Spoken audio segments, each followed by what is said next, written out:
Avec les équipes de la Cannabis Connection, on est allé rencontrer Franck Milone.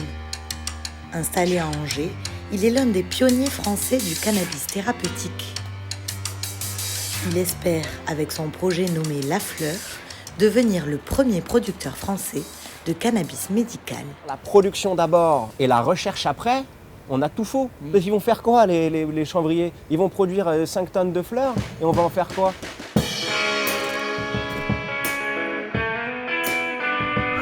Moi je suis Franck Milone, donc je suis président fondateur de la société DELED que j'ai créée en 2014. Et j'ai créé cette société parce que je suis moi-même atteint d'une sclérose en plaques et que je me suis rendu compte des difficultés autour du cannabis à usage thérapeutique en France et qu'à travers mon besoin, j'ai décidé de créer une société spécialisée dans le cannabis à usage thérapeutique. Donc vous, Franck Milone, vous êtes malade en fait. Je suis malheureusement malade, ouais. Et vous vous soignez avec un médicament interdit. Et je me soulage avec un médicament interdit, effectivement. Qu'est-ce que c'est? C'est de la fleur de cannabis. D'accord, donc vous êtes aujourd'hui dans l'illégalité. Je suis aujourd'hui dans l'illégalité, même si j'ai une prescription médicale pour des fleurs de cannabis. La loi française m'interdit d'en faire usage. Et c'est cette contradiction qui vous a poussé à créer une société? Oui, tout à fait, parce que j'ai pu constater qu'au niveau des professionnels de santé, il y avait assez peu d'informations qui circulaient sur les fleurs de cannabis, puisque aucun laboratoire pharmaceutique ne faisait véritablement de produits à base de cannabis. Et que du coup, comme la formation continue des professionnels de santé se fait à travers l'industrie pharmaceutique en réalité, il y avait très peu de choses dispensées par les professionnels de santé et du coup ça crée même un décalage parce que moi j'ai voyagé beaucoup pour des colloques scientifiques internationaux. Du coup je voyais que moi en tant que patient j'avais plus d'expertise sur le sujet du cannabis à usage thérapeutique que mon soignant. Donc il y a parfois des professeurs qui l'ont assez mal pris et ça a déjà été au clash avec mon premier neurologue. Parce que j'étais à bout de 5 ans, où justement on essayait d'échanger, de construire quelque chose, où il était toujours très réfractaire et sans aucune prise en considération du cannabis dans le parcours thérapeutique des patients atteints de sclérose en plaques dans mon cas. Les plus gros handicaps en fait, de la sclérose en plaques, c'est la fatigue, la dépression et les douleurs. Parce que donc, j'ai des spasmes musculaires sur le côté droit. Et donc du coup, moi, le cannabis, ça me permet de limiter mes spasmes. Donc ça me détend les muscles et ça m'enlève les douleurs sur tout mon faisceau droit. Parce que sinon, j'ai mal de la cheville à l'épaule, globalement. Et donc moi, je ne prends pas d'antidouleur ou d'anti-inflammatoire en dehors du cannabis. Donc je consomme le cannabis sous forme orale. Donc je prends de la fleur de cannabis sous forme orale. C'est-à-dire? Je me fais des cachets de fleurs de cannabis à base de fleurs. Vous écrasez la fleur et vous l'ingérez comme ça? Tout à fait. D'accord.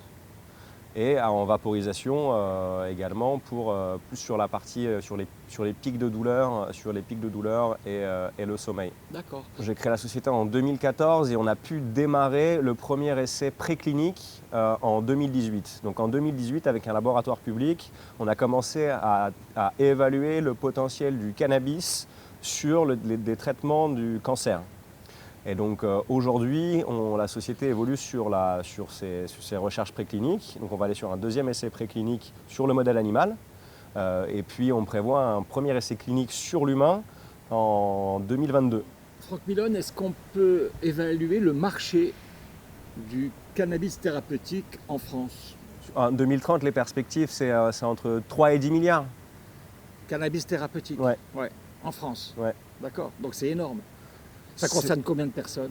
Alors sur les 5 indications qui sont ouvertes par la NSM, on considère entre 400 000 et 1 million de personnes qui pourraient bénéficier du cannabis à usage thérapeutique. Et on ajoute à ça, ce qui n'est pas prévu par l'Agence nationale de sécurité du médicament, tout ce qui est pathologie psychologique également. Là actuellement, ça c'est en plus. Ça serait en plus. On n'intègre pas non plus les patients du VIH.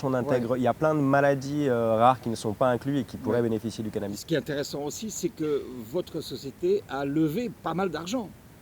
Vous avez levé combien? On a levé 3 millions d'euros cet été, après 6 ans de longs combats pour trouver des financements, puisque jusqu'à présent, j'ai financé sur fonds propres. Aujourd'hui, notre souci, c'est d'être obligé de se reposer sur des fleurs issues de producteurs étrangers et de ne pas pouvoir contrôler l'amont de la chaîne de production Ouais. pour pouvoir développer aussi de nouvelles thérapeutiques à travers la création de nouvelles variétés de cannabis qui auraient des principes actifs différents de ceux que l'on peut trouver actuellement et donc de nouvelles innovations médicamenteuses.